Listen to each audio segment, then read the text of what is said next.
Assalamualaikum warahmatullahi wabarakatuh. Allahumma sholli ala Sayyidina Muhammad wa ala ali Sayyidina Muhammad. Pemirsa yang dirahmati Allah, marilah kita simak ceramah dari Ustadz Adi Hidayat dengan tema amalan yang dapat mengangkat derajat kehidupan kita. Sebelumnya marilah kita perbanyak sholawat minimal 1000 kali sehari, agar hidup kita penuh barokah dan mendapatkan syafaat kelak. Jangan lupa dukung kami dengan memberikan super thanks seikhlasnya.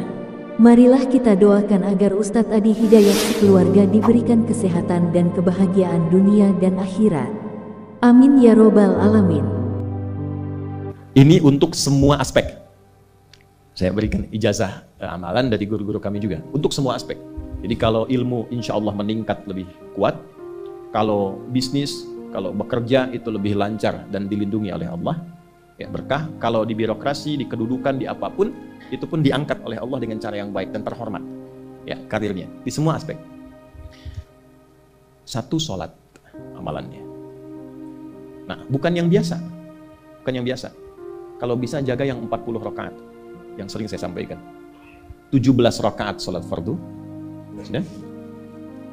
12 rakaat rawatib. 11 rakaat yang tahajud. Jumlahnya 40. Ya, 17 rakaat salat fardu. Kalau ini wajib, kalau wajib standar. Ya. Mau kaya, mau tidak, ya salat 17 rakaat juga. Mau pintar, mau tidak, 17 rakaat juga. Jelas ya? Rumusnya 24434. Ya, itu ya, nomor aksesnya. 24434. 2 subuh, 4 zuhur, 4 asar, 3 maghrib, 4 isya. Ya. Jangan sampai miss call. Kalaupun miss call harus khairiyarah. Ya kan? Bukan syar'i yarah. Baik, pasti yang miss call muadzin Allahu akbar khairiyarah. Ya. Baru adzan belum qomat syar'iyarah. Ya? Oke. Teruskan yang 12 itu hadisnya sahih. Perhatikan baik-baik. Man shalla isnatai asyrata rak'atan fi yaumin wa lailatin. Siapa yang menunaikan salat sunnah 12 rakaat yang mengiringi salat fardunya siang dan malam. Sudah arba'an qabla adh-dhuhri, 4 rakaat sebelum zuhur. 4 rakaat sebelum zuhur. Teknisnya bisa langsung 4 atau 2-2. 2, kemudian salam, 2 rakaat lagi, salam. Jelas? Baik. Kemudian arba'an qabla dhuhri, rak'ataini ba'daha, 2 rakaat setelahnya. Setelah zuhur 2 rakaat. 4 tambah 2 berapa? 6. Rak'ataini ba'dal maghrib, 2 rakaat setelah maghrib. 6 tambah 2, 8. Rak'ataini ba'dal isya, 2 rakaat setelah isya. 8 tambah 2, 10. Rak'ataini qabla al-fajri, 2 rakaat sebelum subuh. 12 ya? Nah, jaga yang 12 ini. Jaga yang 12. Kalau sebelum zuhur tidak memungkinkan 4, misal sebelum zuhur, karena kasusnya bisa berbeda. Ada Ibnu Umar, Abdullah bin Umar radhiyallahu taala anhuma menemukan kasus berbeda, seperti Anda di kantoran waktu singkat saat Ramadan, kan? Dapatnya cuma mungkin 2. Maka ada hadis dari Nabi sallallahu alaihi wasallam, riwayatnya Ibnu Umar. Qala au kama qala hafidtu an Rasulillah sallallahu alaihi wasallam 10 rakaat. Saya hafal dari Nabi 10 rakaat. Kalau tidak sempat sebelum zuhur 4, boleh 2. Nah, dari Ibnu Umar ini sebelum zuhurnya 2 rakaat. Sebelum zuhurnya berapa? 2 rakaat. Jadi kalau bisa 4, kalau tidak memungkinkan berapa? 2. Orang yang terbiasa 4, lalu karena kondisi tertentu dia mengerjakan 2, tetap dicatatkan oleh malaikat 4 jumlahnya. Dari mana dalilnya? Hadis. Idza maridal abdu aw safar kutiba lahu misla ma kana alaihi muqiman sahiha. Kalau seseorang sakit atau bepergian jauh atau dia sedang punya uzur syar'i seperti 2 hal tadi, dan tak mampu melakukan amalan rutinnya seperti biasa, maka tetap dituliskan pahalanya sempurna seperti rutin dan mukimnya. Contoh, ibu mohon maaf ya bu ya, mohon maaf. Perempuan dalam keadaan suci, sholat subuhnya berapa rakaat? 2, 2 kan nggak mungkin 3 kan? Baik kan? 2 rakaat. Sholat qabliyahnya berapa rakaat? 2 rakaat. Baik. Setelah itu baca Quran nggak? Alhamdulillah. Bisa 1 halaman, kan? Bisa. Ibu kerjakan saat suci. Saat sedang tidak suci, masa haid tiba, sholat tidak? Tidak. Baca Quran tidak? Nah, kalau punya kebiasaan sholat, baca Quran, dan tiba masa haidnya, itu pahalanya tetap dituliskan sesuai kebiasaan. Harus tahu itu. Makanya manfaatkan, karena kalau sudah tiba masa monofos, sama. Itu Allah tuh memberikan kemuliaan khusus. Makanya bu, kalau ngaji dengan ustadz-ustadz tertentu, bikin kurikulum ngajinya fikih perempuan aja, gak usah jauh-jauh. Fikih perempuan. Keluarkan, karena banyak pahala mengalir di dalamnya. Ya. Dan kadang-kadang saya suka bingung, kalau bahas fikih rumah tangga itu kenapa yang tegang-tegang gitu. Sekarang fikih parenting sekarang tuh kayaknya menegangkan antara surga neraka aja tuh. Tanggung jawab suami, hati-hati dengan istri. Padahal Qur'annya mengatakan rumah tangga itu penuh dengan permainan yang menyenangkan. Yang ada banyak candanya. Gitu. Coba keluarkan tuh hadis-hadis itu ya. Ibu tahu salah satu istri Nabi ada namanya Sayyidah Saudah binti Zam'ah. Itu sepuh, Bu. Usianya sekitar 70 tahunan ke atas.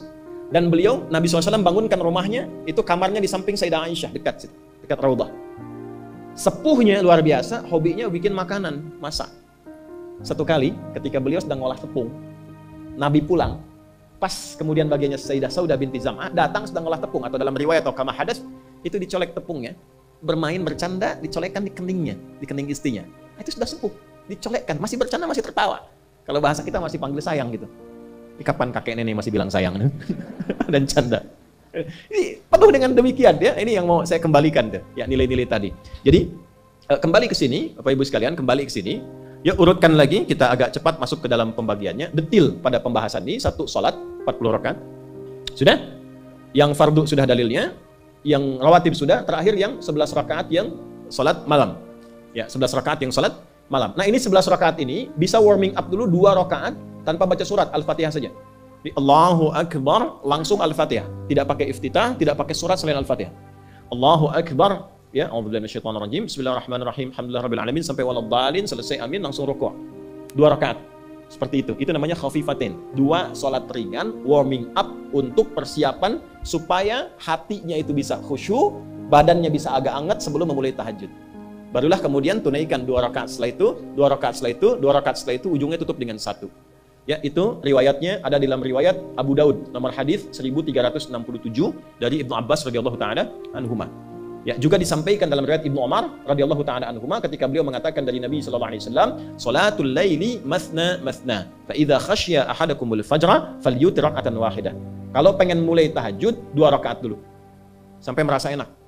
Dan tolong ingat ya, tolong nggak usah panjang-panjang dulu suratnya. Untuk berlatih 11, mulai dengan 2 dulu. Kalau belum sempat 11, 2 dulu. 2 rakaat aja. Tolong, mohon jangan paksa tambah 2 rakaat. Itu pun bangunnya jangan terlalu malam. Jangan terlalu awal malam. Subuh jam berapa sekarang? Terjadi perbedaan pendapat. Oke, 4.25 lah ya. Misal, 4.21, 4.20 lah. Pas ya. Misal, kita ambil tengah-tengah 4.20. Sudah, bangun 4 kurang seperempat. Jam 4 kurang seperempat. Karena hadisnya mengatakan ada persiapan sebelum wudhu. Ya, karena Nabi sallallahu alaihi wasallam adalah kebiasaan Nabi sallallahu alaihi wasallam idza staiqadha min naumihi, kalau bangun dari tidurnya fajalasa, duduk dulu. Duduk. Wa masaha bi yadihi min athari naumi, kemudian menghapus bekas ngantuknya.